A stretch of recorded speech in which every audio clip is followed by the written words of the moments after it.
fundamento da missão.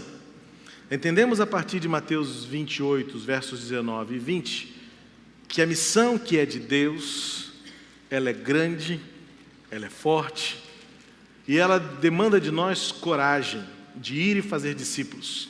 O imperativo da multiplicação de discípulos, tornando-os seguidores de Jesus, ensinando-os na medida do que nós temos aprendido, batizando-os para fazê-los parte da comunhão da igreja e agora contando com a companhia de Jesus todos os dias. No domingo passado, quando fomos ricamente abençoados e inspirados pelo musical, pela cantata apresentada pelo coro Hosana, Então Eu Vi Jesus, pudemos estabelecer uma perfeita conexão entre aquele fundamento do discipulado com o que acontece e se é descrito no livro de Atos dos Apóstolos, a partir daquela experiência em que Lucas registra mais uma vez o momento em que Jesus volta aos céus e os discípulos permanecem ali contemplando as alturas, quando então surgem dois anjos e dizem para eles: o que vocês estão olhando para o alto? Saibam que aquele que subiu descerá para que se cumpram as Escrituras. E enquanto isto não acontece, cumpram a missão. Esta ordem ecoou ao longo desses milênios e chegou até nós ainda viva, nova e atuante, de tal maneira que, assim como os discípulos ali naquele contexto voltaram para Jerusalém para dar início a um movimento inimaginável, nunca antes pensado e até hoje ainda incalculável nas suas dimensões, começasse.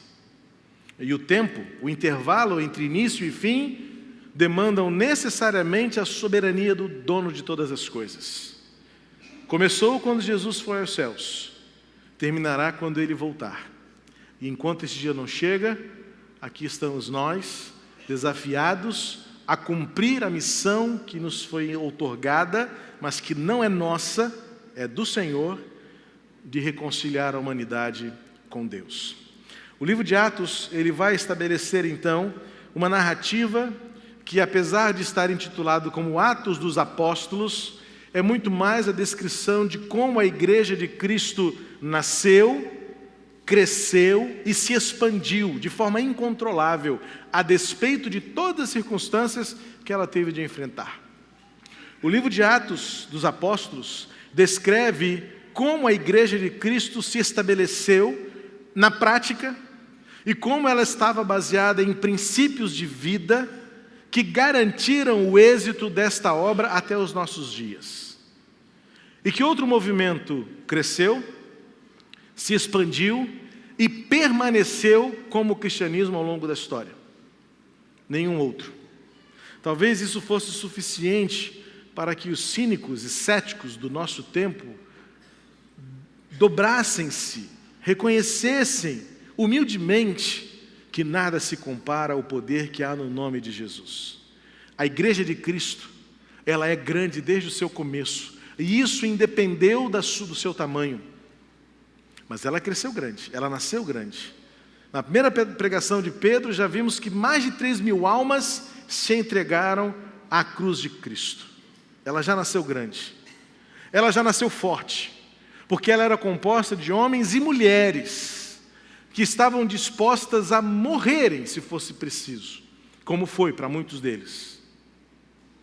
E ela era uma igreja já corajosa, fruto dessa força, pois enfrentou prisões, açoites, naufrágios, perseguições, coliseus, feras, e nada conseguiu parar o movimento do nome de Jesus até os nossos dias.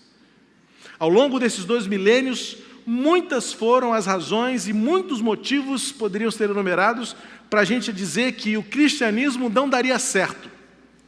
Fomos alvos de críticas, fomos alvos de contestações, fomos alvos de injúrias, fomos alvos de debates, de difamações, e também fomos frutos dos nossos próprios equívocos, e não há como negar que ao longo da história a própria igreja desviou-se. A própria igreja é responsável por uma série de equívocos históricos que poderiam ter colocado em risco o êxito da missão. Mas sabe por que nós estamos aqui hoje, mais de 2.000 anos depois? É porque, como eu disse lá no início de março, a missão de Deus não depende da igreja. A missão é de Deus. E é Ele que faz acontecer. A igreja torna-se privilegiada, honrada, em ter sido colocada por Deus nesta jornada de torná-lo conhecido. Porque se fosse da igreja, isso já teria sido fadado ao fracasso. Porque muitos erros, muitos equívocos, muitas distorções foram e são cometidas até hoje. E se dependesse exclusivamente da nossa humanidade, a igreja de Jesus já teria desaparecido da face da terra. Mas a igreja de Cristo, ela continua triunfante. O movimento do cristianismo continua presente. E como já disseram alguns historiadores, já na época do livro de Atos, do Novo Testamento, falava-se que o cristianismo era algo como uma praga, porque matava-se um, surgiam 10. E isto continua sendo o movimento de Cristo na história, a despeito dos nossos erros e dos nossos equívocos, a despeito das nossas imperfeições.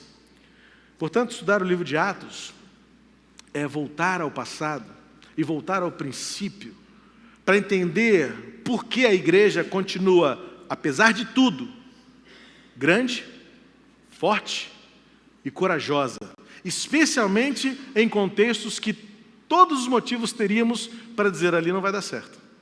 Foi assim na época das cortinas de ferro, na antiga União Soviética. É assim ainda hoje nos países como Coreia do Norte, como China e outros países difíceis do Oriente Médio, como Paquistão, Afeganistão. Temos visto agora no continente africano, como no Quênia.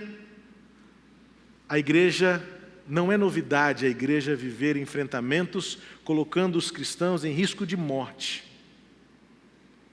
Mas como eu disse e repito, isso já seria suficiente para que o mundo soubesse e reconhecesse que não há nome sobre nome como o nome de Jesus. Porque ao longo de toda a história, a igreja de Cristo permanece de pé. O livro de Atos, portanto, nos apresenta uma igreja em movimento, cumprindo aquela missão recebida. E ele nos ensina, este livro nos ensina, quais princípios, quais são os indícios e os fundamentos que podem ser aplicados hoje de tal maneira que esta igreja, a igreja do século 21, que enfrenta desafios desta pós-modernidade, que enfrenta os desafios de uma sociedade em constante transformação e que nos últimos tempos tem trazido desafios tremendos para os nossos valores, para os nossos posicionamentos. Ontem, pasmo, assisti, enquanto surfava à tarde os canais de televisão, parei numa reportagem, num daqueles canais pequenos de televisão fechada, mas uma reportagem seríssima, que talvez pela gravidade dela, melhor que estivesse mesmo onde estava, mas já isso está indo para as maiores emissoras do país. Está sendo promulgado nos tribunais da nossa cidade o primeiro reconhecimento de uma organização civil poligâmica. Ou seja, não se fala mais agora em homossexualidade.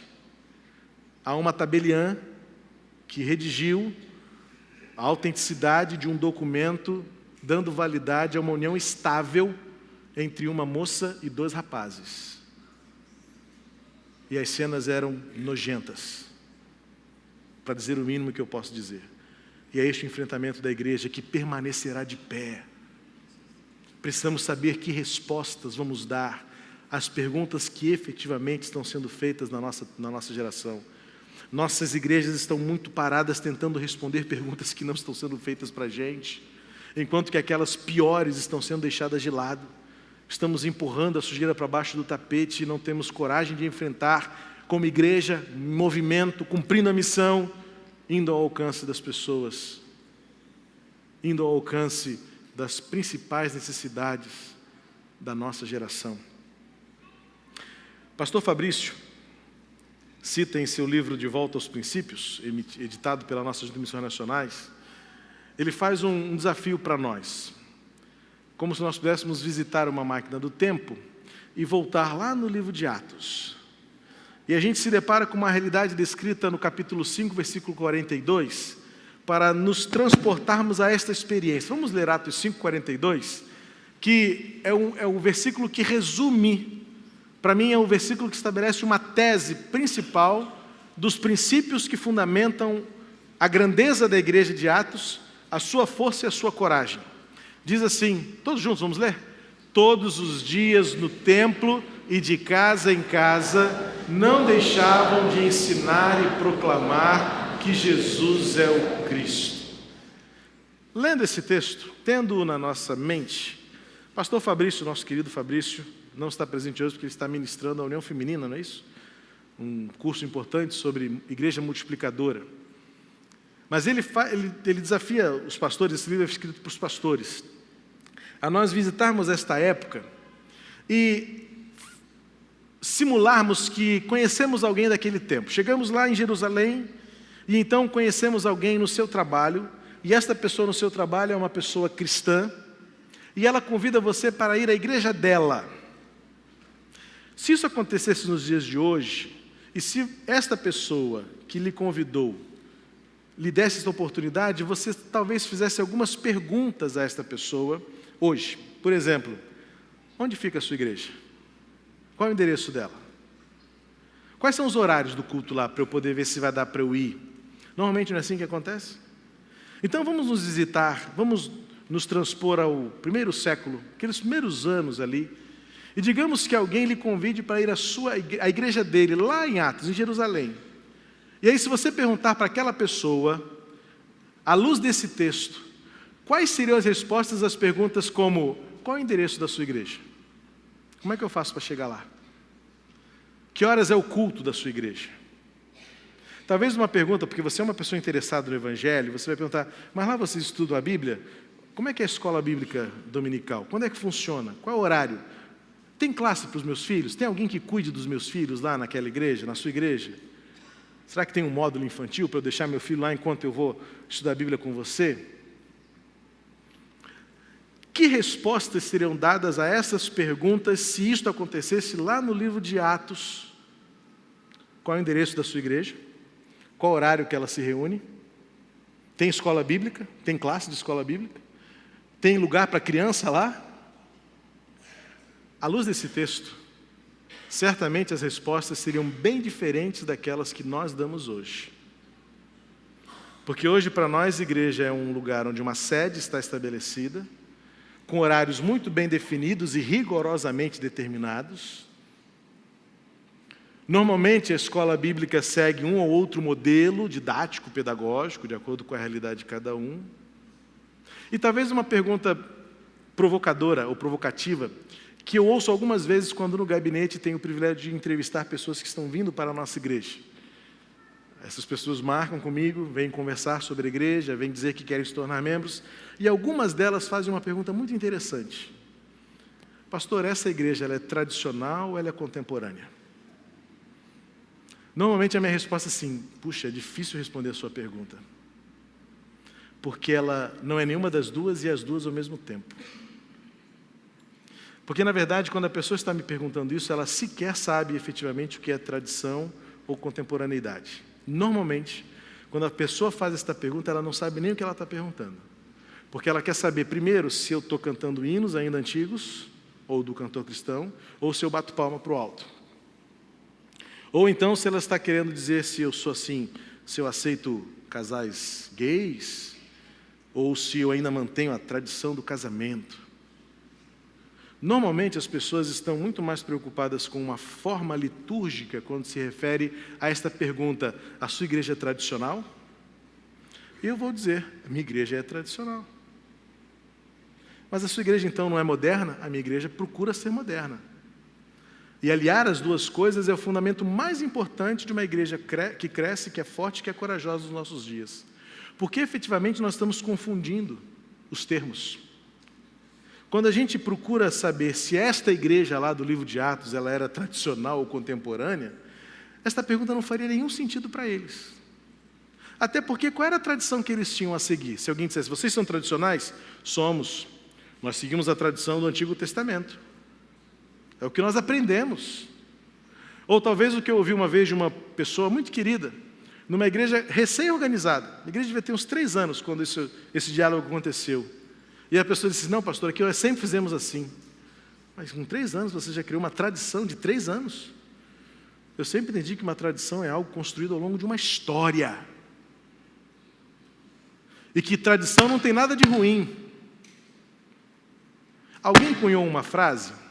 Alguém cunhou uma frase que eu prefiro dizer que ela não tem, que é de autor desconhecido, porque já deram alguns, foi fulano, foi Beltrano, então eu prefiro dizer que eu não sei de quem é efetivamente esta frase, mas que de alguma forma ilustra bem e ensina, ajuda você a diferenciar tradição e tradicionalismo, de uma vez por todas, tá? Para tentar ajudar você a compreender que uma atitude é muito saudável e outra é danosa e mortal. Alguém disse que tradição é a fé viva deixada por aqueles que já morreram. E tradicionalismo, vou repetir a primeira. Tradição é a fé que ainda vive, deixada por aqueles que já morreram. Tradicionalismo, é até fácil por dedução você já imaginar em que direção vamos. É a fé que está morta daqueles que ainda vivem entre nós. Para ilustrar, a tradição é o respeito à nossa história. É nunca negar que o que somos, o que fazemos é porque houve desbravadores, corajosos, que edificaram com suor, talvez até com lágrimas e sangue, o que nós temos hoje como Igreja de Cristo aqui nesse lugar. Isso é ser lembrado, honrado e respeitado. O tradicionalismo é a insistência teimosa e senil, e por serenidade aqui eu não estou falando só de cabelos brancos, porque eu estaria atingindo a mim também, eu falo da serenidade do raciocínio, da mente, de achar que as coisas só são boas se são feitas do mesmo jeito que foram feitas há 50 anos atrás. Porque o tradicionalismo é o insistir nos métodos que funcionaram há 60 anos, mas que hoje não funcionam mais. Quantos aqui hoje mantêm as suas linhas de telefone fixas e usam com regularidade mais do que seus telefones celulares? Todos nós temos uma linha de celular e gradativamente estamos deixando de lado os telefones fixos. Por quê? Porque o mundo mudou. Quantos aqui ainda mandam cartas por correio para saber como sua mãe está, como seu tio está, para mandar um cartão postal? Uma vez eu fui comprar cartões postais para a Letícia fazer um trabalho de escola, eu fiquei com pena do jornaleiro. Porque não é uma coisa que se vende mais. Porque hoje todo mundo vai numa praia, tira uma foto do Rio de Janeiro, bota uma foto do pôr do sol ali no arpoador, e todos nós temos os nossos próprios cartões postais e mandamos por WhatsApp para 500 mil de pessoas. Os métodos mudaram. Eu não posso querer conversar com o menino hoje sem entender que ele está interagindo com um tablet, com um smartphone. Eu fui ao meu oftalmologista, quando eu comecei a cuidar da minha velhice ocular, porque o que eu tenho nada mais é do que o peso do tempo, porque eu não consigo mais ler, o braço está curto, como a gente sabe, né? E o meu médico falou assim: o futuro da medicina é dos jovens, porque os jovens desta geração cresceram com videogames, e hoje todas as cirurgias estão sendo transferidas para métodos de informática. E hoje o melhor cirurgião é aquele que tem habilidade com joysticks. Então você que estava lá, filho, sai desse videogame. Que coisa, você não larga esse joystick. Talvez ele seja um dos melhores cirurgiões do futuro. Não adianta eu entrar numa sala de aula e achar que o quadro é verde ou negro, como era na nossa época, e usar lápis de cal ou de gesso, né? Se hoje algumas escolas já estão usando a interatividade de tablets, smartphones ou laptops. Há um indício de que em poucos anos a televisão aberta vai acabar. E será tudo chamado on demand. Algumas emissoras já estão fazendo um teste, não sei se você já percebeu isso. Algumas emissoras de canal aberto já estão fazendo uma experiência com a população, pois os jornais locais estão sendo transmitidos ao vivo pelo site. Então eu não preciso mais correr para casa para assistir o jornal do meio-dia enquanto eu almoço. Eu posso demorar um pouquinho mais na rua e no meu próprio smartphone eu assisto o jornal local. Tudo está mudando. O tradicionalismo, como eu disse, é a insistência teimosa de achar que aquilo que funcionou há 20, 30, 50 anos continuará funcionando hoje. Mas a tradição é eu alterar os métodos sem mudar a mensagem. É eu atualizar a estratégia sem perder de vista o fundamento e os princípios.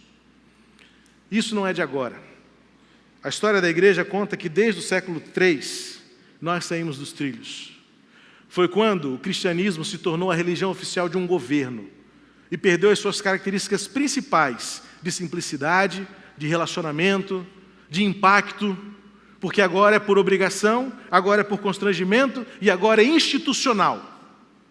Nós saímos do cotidiano da vida cristã para a catedral. Agora, aquilo que se lia no livro de Atos de todos os dias, não é mais todos os dias, é apenas na catedral e de domingo em domingo. Nós deixamos de lado o cotidiano, nós deixamos de lado o servir todos os dias para uma experiência cristã dominical.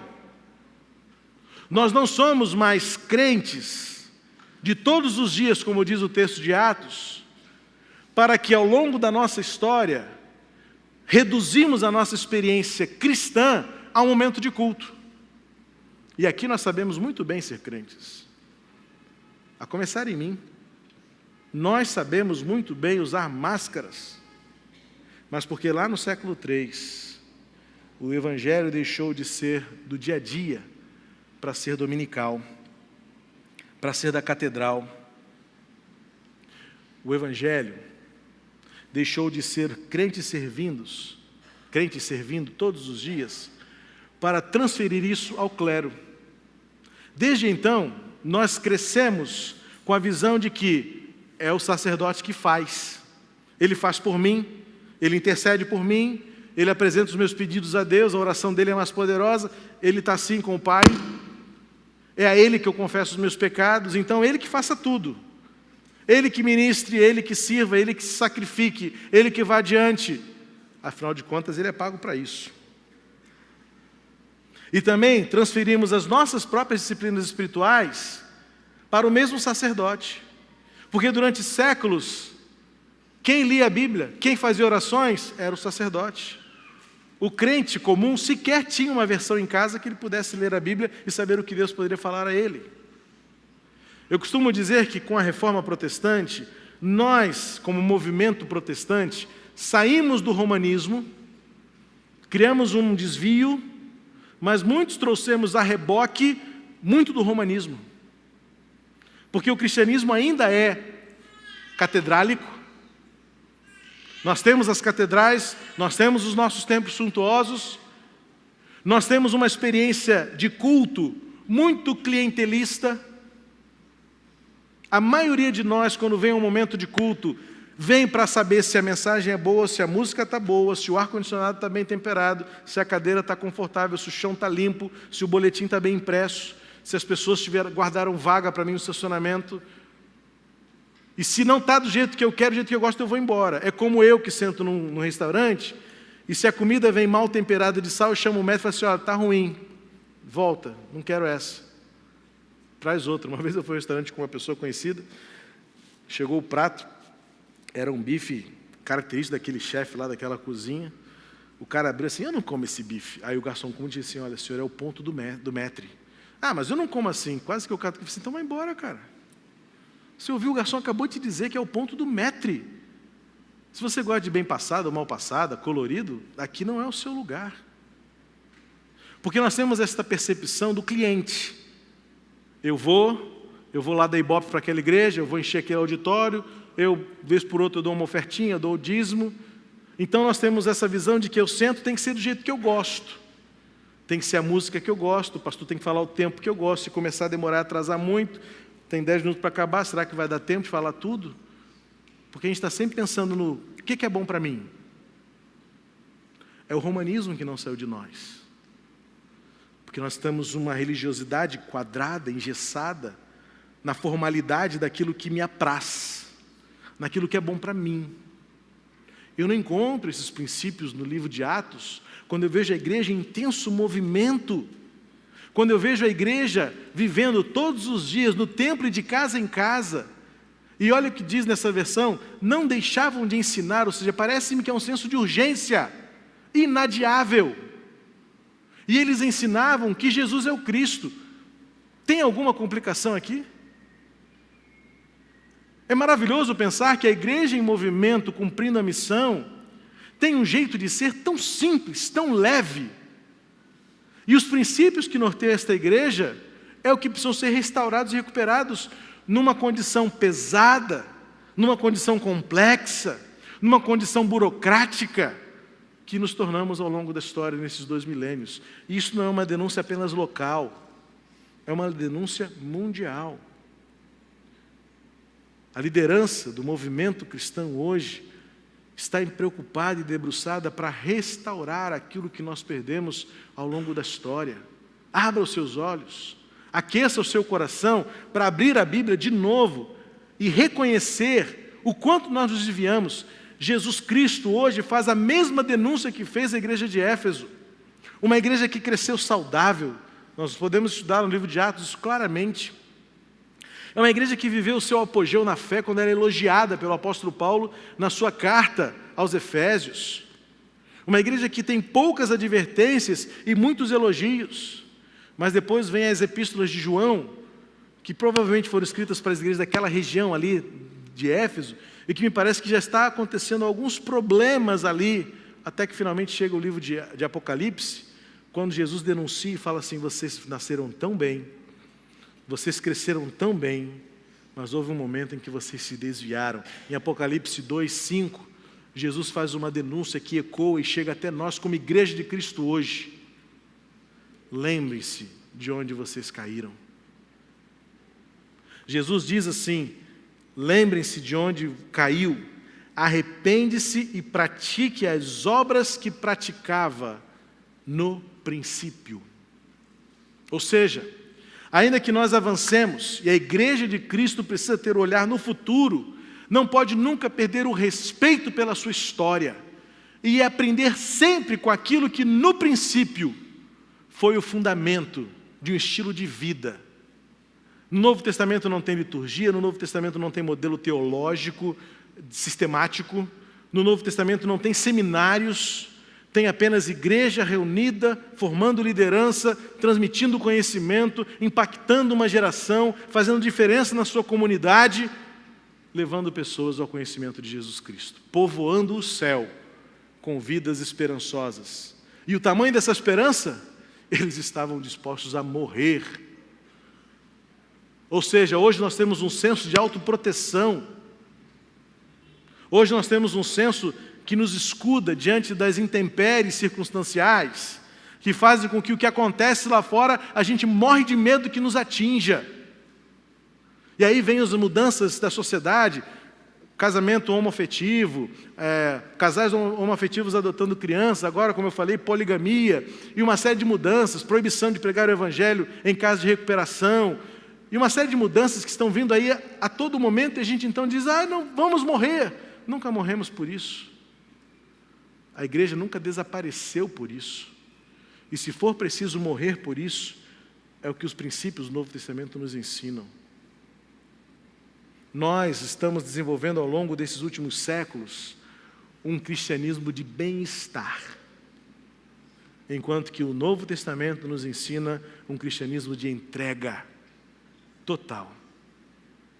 E eu quero então destacar 6 princípios, mas hoje só 3. Domingo que vem nós vamos avançar em mais 3.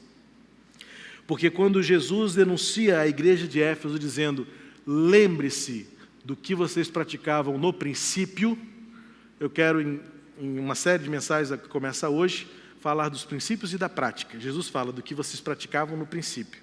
Eu quero brincar com as palavras aqui e dizer que nós temos princípios que fundamentam a nossa prática. E vamos começar pelos princípios. à luz de vários textos. Talvez você tenha até outros textos, mas eu selecionei alguns textos que vão nos ajudar a mostrar os princípios presentes na Igreja de Cristo no livro de Atos. E o primeiro deles é oração. Não oração como um programa. O Novo Testamento não estabelece aqui programa de oração. Nós podemos até fazê-lo porque isso nos ajuda a organizar a agenda. E nós temos oração. Culto matutino, culto de oração, oração em nossos cultos coletivos, oração individual, oração pessoal. Mas vamos reconstruir e estabelecer como é que a oração fazia parte do dia a dia daquela igreja, que era forte, que era grande e que era corajosa. Alguns textos selecionados para a gente ler um atrás do outro, para a gente ganhar tempo. No capítulo 1, 24, quando os discípulos se reuniram e perceberam que deveriam substituir Judas, esta escolha foi feita pela oração. Diz o texto: Senhor, Tu conheces o coração de todos, mostra-nos qual desses dois tens escolhido. Depois, no capítulo 6, versículo 6, quando os apóstolos percebem que eles não estavam conseguindo dar conta do trabalho, quando eles já perceberam que o clericalismo e o sacerdotalismo não funcionaria naquele contexto, eles dividem tarefas. As mulheres gregas não estavam sendo atendidas em suas necessidades materiais. Já naquela época tinha panelinha, tá? Já naquela época a igreja era defeituosa. A igreja do Novo Testamento não é uma igreja perfeita. A igreja de Atos não é uma igreja perfeita. É uma igreja que sobreviveu por princípios. É isso que nos interessa. Para sobrevivermos ao mundo de hoje, nós precisamos de princípios. E já naquele tempo, os judeus estavam dando preferência às viúvas judias. As gregas estavam sendo esquecidas. E quando os apóstolos perceberam isso, opa, a gente não está dando conta, vamos então determinar que alguém ajude e cuide disso. Foi quando foram eleitos os primeiros 7 homens de valor, que iniciaram o trabalho do serviço àquelas mulheres, para que ninguém ficasse desamparado no meio da igreja. E lá no capítulo 6, versículo 6, diz que eles fizeram isso por meio da oração. Consagraram aqueles homens por meio da oração. Capítulo 10, versículo 9, diz assim o texto: no dia seguinte, por volta do meio-dia, enquanto eles viajavam e se aproximavam da cidade, Pedro subiu ao terraço para orar. Pedro estava diante de uma grande tarefa. Ele ia falar a um gentio. E ele sabia que para essa responsabilidade só oração. E ele então ora pedindo a Deus unção, ora pedindo a Deus sabedoria, ora pedindo a Deus poder. Capítulo 3, versículo 3 diz assim: assim, depois de jejuar e orar, impuseram-lhes as mãos e os enviaram. Quando Paulo e Silas são enviados a Antioquia, por meio da oração, aquela igreja os comissiona, aquela igreja os fortalece. Capítulo 21, versículo 5, uma narrativa linda, para mim uma cena linda. Mas quando terminou o nosso tempo ali, partimos e continuamos nossa viagem. Todos os discípulos com suas mulheres e filhos, olha a família da igreja reunida, nos acompanharam até fora da cidade, e ali na praia nos ajoelhamos e oramos. Paulo despedindo-se dos Efésios. E uma cena linda. Um pastor despedindo-se da sua congregação, reunindo as famílias unidas, e ajoelhados na beira da praia, pedindo a Deus que abençoasse a continuidade da obra missionária. Mais adiante, capítulo 22, verso 17, quando voltei a Jerusalém, estando eu a orar no templo, caí em êxtase. E depois do capítulo 28, verso 8, seu pai estava doente, acamado, sofrendo de febre, de desinteria. Paulo entrou para vê-lo e depois de orar, impôs-lhe as mãos e o curou. A igreja de Cristo tinha a oração como fundamento de sua obra. Era a oração que dava à igreja subsídios para tomar decisões. Era a oração que fazia a igreja ter coragem para enfrentar as circunstâncias. Era a oração a fonte do crescimento. Nós precisamos voltar ao princípio e a praticar aquilo que está sendo deixado de lado. Não apenas com um programa de oração. Eu posso até fazer uma agenda de oração, mas se a oração não for o seu estilo de vida diário, de nada adianta a igreja estar aberta para oração 12 horas por dia, reunião de oração de madrugada, vigília de oração, se isso não for um valor na sua vida. Se você não entender que a igreja não funciona simplesmente pela nossa vontade, mas essencialmente pelo poder de Deus que opera por meio da oração, para a solução de problemas, para enfrentar obstáculos, para a cura, para o poder na pregação, para o êxito na missão. Primeiro princípio, a oração na igreja do livro de Atos fazia esta igreja ser forte, grande e corajosa. Segundo princípio, a autoridade das Escrituras. Nós temos vários textos, eu vou ler alguns aqui. Vários textos que mostram que era a palavra de Deus que dava conteúdo àquele ensino que nós vimos lá.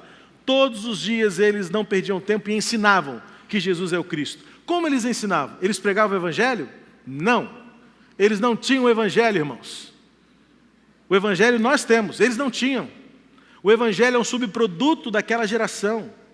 Os 4 evangelhos que temos hoje, como os canônicos, dentre outros relatos evangélicos que existem na história da tradição da igreja cristã, não era material, literatura daquela igreja. O que nós temos hoje como evangelho é subproduto daquela vida. O que eles tinham era o Antigo Testamento. E sabe o que eles diziam? Eles, nas reuniões que eles faziam, eles pegavam o Antigo Testamento, eles liam, por exemplo, Isaías, e diziam assim, olha, isso aqui se cumpriu. E sabe qual era a prova do cumprimento? Não era o evangelho escrito, era a vida transformada. Porque todas as pregações que eles faziam, que Pedro fazia, que Paulo fez, e Paulo fez isso 2 vezes, registrado no livro, talvez tenha feito muito mais. Ele dizia assim, a profecia se cumpriu, eu vi o Messias. Eu levei um tombo na estrada para Damasco, fiquei cego. E qual é a maior prova de que a profecia se cumpriu? Eu estou aqui transformado na autoridade das Escrituras. Os púlpitos não podem ser locais de arroubos filosóficos. E nós temos pregadores que fazem isso muito bem, com muita habilidade. Mas púlpito é para mostrar que a Bíblia tem razão. Muitas vezes, por mais simples que a mensagem possa parecer, ela nunca será superficial se ela for Bíblia. As Escrituras têm autoridade. Eu vou apenas citar os versículos, se vocês depois quiserem anotar. Capítulo 2, 14, capítulo 3 e 12 são mensagens de Pedro, em que ele inicia dizendo como estava escrito nas Escrituras. Capítulo 4, 8, capítulo 7, Estevão, dando seu testemunho diante da morte. Ele tem uma mensagem enorme, linda, em que ele fala que tudo faz sentido, desde a criação. E Estevão não era apóstolo. Estevão foi o primeiro mártir. E naquele contexto, Estevão deu um testemunho usando as Escrituras para dizer, tudo faz sentido. E o que aconteceu depois? Ele viu os céus abertos e morreu apedrejado. Só as Escrituras para dar autoridade e coragem a um homem, de na simplicidade da sua fé, de estar disposto a morrer por esta verdade. No capítulo 26, 23 também, Paulo mais uma vez faz menção às Escrituras, e é as Escrituras que têm que ter autoridade no ensino, na prática. Para aquela igreja não tinha tradição, ao contrário, eles lutavam contra a tradição. Em Jerusalém houve um concílio entre uma tensão judaizante e uma tensão nova, renovadora, porque Pedro e Paulo entram em atrito sobre a circuncisão. Afinal de contas, a circuncisão era importante para a salvação ou não? Pedro vai dizer, é a nossa tradição. E Paulo vai falar, como assim? Os gregos não têm essa tradição. Eles nunca aprenderam isso. Vamos ensinar a eles uma tradição que não é deles? Aí nós entendemos muito bem como é que é essa dinâmica de tradicionalismo, quando nós insistimos para as pessoas a serem aquilo que elas nunca foram, e fazer de um jeito que elas nunca fizeram, nunca aprenderam. Por isso que muitas vezes nós somos algo um pouco estranho. Eu lembro há alguns anos, quando a Emily trouxe umas colegas de trabalho para um musical no final de ano, e quando chegou no trabalho, a colega falou assim, Emily, sua igreja é muito linda, o dono do culto lá na frente dirigiu muito bem, achei legal aquele momento das pessoas irem levar recadinho para Deus. E mais outros absurdos que a menina falou, na maior boa vontade, foi o que ela entendeu do culto. Porque tem gente que não vem aqui porque tem medo do que acontece aqui dentro. Porque acha que a gente é bicho estranho. E a gente quer passar para as pessoas uma tradição que elas nunca tiveram. Eles preferiram, a igreja do livro de Atos, preferiram a simplicidade das Escrituras e deixaram de lado a tradição, o intelectualismo, e a experiência só tinha validade se fosse aquela que referendasse a pessoa de Jesus. É por isso que lá em Atos 5:42 diz que eles ensinavam que Jesus é o Cristo. Precisa de mais alguma coisa? Não!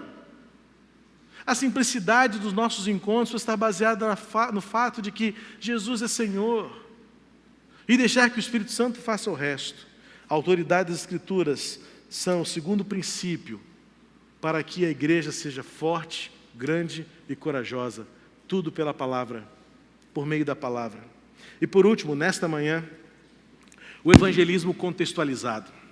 É muito interessante perceber como a forma metodológica do evangelismo em pouco se assemelha àquilo que foi proposto por muito tempo no contexto da igreja. Nós criamos métodos que funcionaram bem por muito tempo, mas que hoje não funcionam mais. E mais do que nunca, as palavras denunciadoras de Jesus diz: volta ao princípio. E no livro de Atos nós encontramos os princípios de como este evangelho precisa ser contextualizado, aquilo que a Bíblia ensina. Olha só o que diz alguns textos, esse eu faço questão de ler. Capítulo 10, versículo 24 diz assim: no outro dia chegaram a Cesareia. Cornélio os esperava. Quem foi Cornélio? Aquele gentio que teve uma visão e que Deus levantou Pedro para falar ao gentio. Pedro ficou em crise. Pedro ficou numa crise séria, porque: Senhor, eu vou falar para esse doido gentio, vão me escorraçar, vão me desonrar, eu vou me misturar com gente impura. E Deus fala assim: não, vai lá, porque ele clama, ele está clamando. E quando Cornélio soube que Pedro ia chegar, olha o que ele fez. Cornélio os esperava com seus parentes e amigos mais íntimos, que tinha convidado. O evangelismo não aconteceu lá esperando o pastor pregar e fazer apelo, não, gente. Pedro foi na casa de Cornélio, e Cornélio já tinha preparado um ambiente familiar. Cornélio escolheu seus parentes, a sua casa primeiro, seus filhos no altar de Deus, e os seus amigos próximos, seus relacionamentos. É o primeiro alvo do evangelismo contextualizado. E mais, o livro de Atos mostra que a igreja de Atos não esperava o domingo à noite para o pastor pegar uma mensagem evangelística para fazer diferença. O que o livro de Atos nos apresenta, por exemplo, no versículo 13 e 14, é que de Perge prosseguiram até Antioquia da Pisídia, no sábado entraram na sinagoga e se assentaram. Sinagoga era lugar de cristão? Nunca foi. Sinagoga era a escola do judaísmo. É como se hoje eu fosse lá na PUC, sentar, chamasse os freios lá e falasse: olha só, deixa eu falar uma coisa para vocês aqui. Vocês estão entendendo tudo errado. É como se eu fosse hoje aqui numa sinagoga, que tem várias na nossa cidade, e disse: olha só, eu preciso dizer para vocês, só que eu não sou judeu. Eles eram judeus. Significa que eu tenho que entrar no lugar onde eu estou. Qual é o lugar que eu tenho entrada? Onde é que Deus quer me usar? Se eu for numa sinagoga, eu vou ser escorraçado. É igual entrar numa mesquita, eu vou ser degolado, porque eu não sou daquele lugar. Mas o que Jesus está fazendo? Está levantando pessoas de seus próprios lugares, para que ali eles comecem a fazer diferença. Este exemplo de Atos 13 e 14 mostra que Deus continuará salvando muçulmanos, para que eles comecem a evangelizar dentro das mesquitas. Deus continuará falando de Jesus aos judeus, para que eles comecem lá em suas sinagogas. E Deus continuará levantando e impulsionando você a fazer diferença no lugar onde você está, por meio de relacionamentos. No capítulo 16, versículo 13, essa imagem também é linda, diz assim: no sábado saímos da cidade e fomos para a beira do rio, onde esperávamos encontrar um lugar de oração. Sentamos-nos e começamos a conversar com as mulheres que haviam se reunido ali. Ali começou a igreja de Filipos. Por quê? Porque eles foram no lugar de oração e começaram o quê? A conversar com as mulheres que estavam ali. Já pensou você ir para a Quinta da Boa Vista? E tem lá uma família fazendo um piquenique, você chega de ladinho assim, bota a sua cestinha ali também e começa a puxar assunto com ela. Ou você vai no parque da cidade, senta lá com a sua família, vai fazer um churrasco, acabando lá tem uma família fazendo churrasco. E você vai lá assim: você me presta um pouquinho do seu sal? Eu não trouxe tudo que eu precisava. Era mais ou menos isso que acontecia. Mas nós estamos aguardando chegar o domingo para trazer as pessoas aqui, para eu fazer aquilo que você e eu temos que fazer todos os dias. Quando eu vou numa oficina, quando eu vou ao banco, quando eu paro na portaria do meu prédio e ganho os meus vizinhos para Jesus e me esforço para isso, é um desafio para todos nós. Porque o princípio do crescimento daquela igreja não eram cruzadas, não eram conferências, era relacionamento.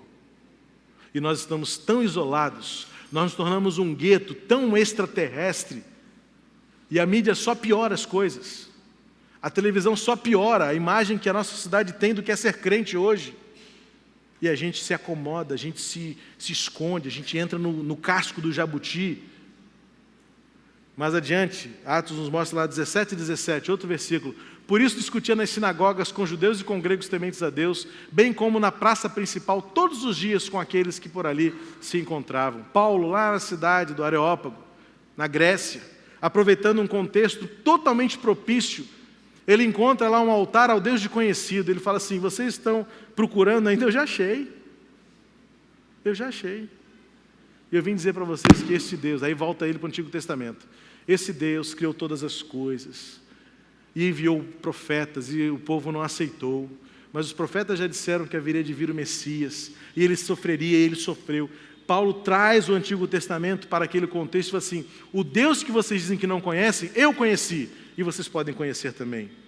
E no capítulo 18, versículo 3, e uma vez que tinham a mesma profissão, ficou morando e trabalhando com eles, pois eram fabricantes de tendas.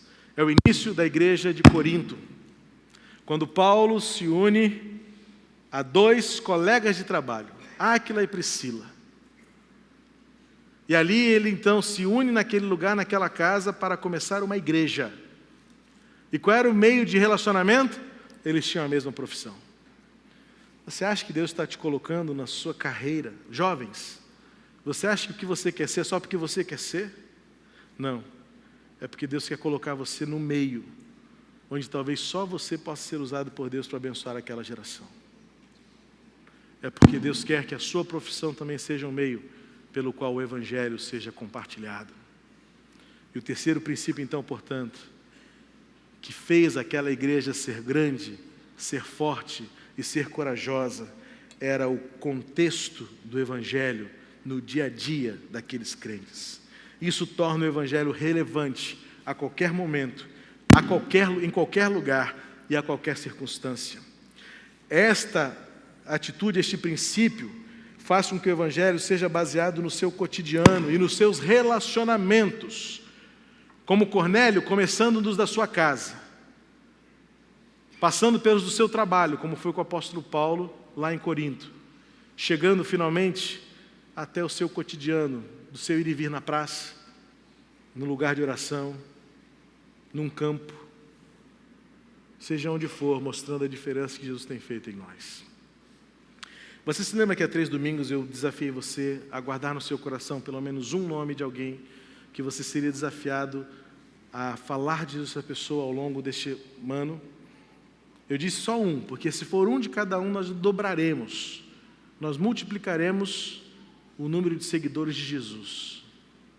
Eu quero desafiar você agora, nessa semana que vai começar, uma semana com 2 feriados.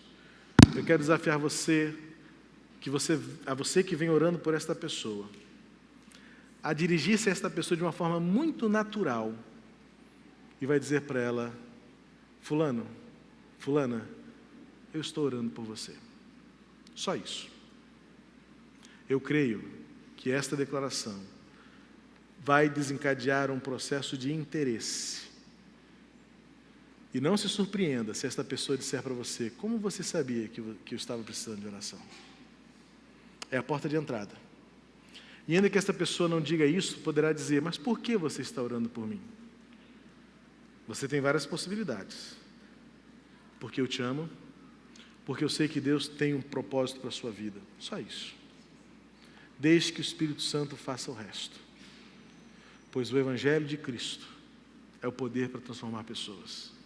E como a igreja de Atos vivia em movimento, cumprindo a missão, eu quero aceitar o desafio de que nossa igreja também seja uma igreja em movimento, cumprindo a missão neste tempo.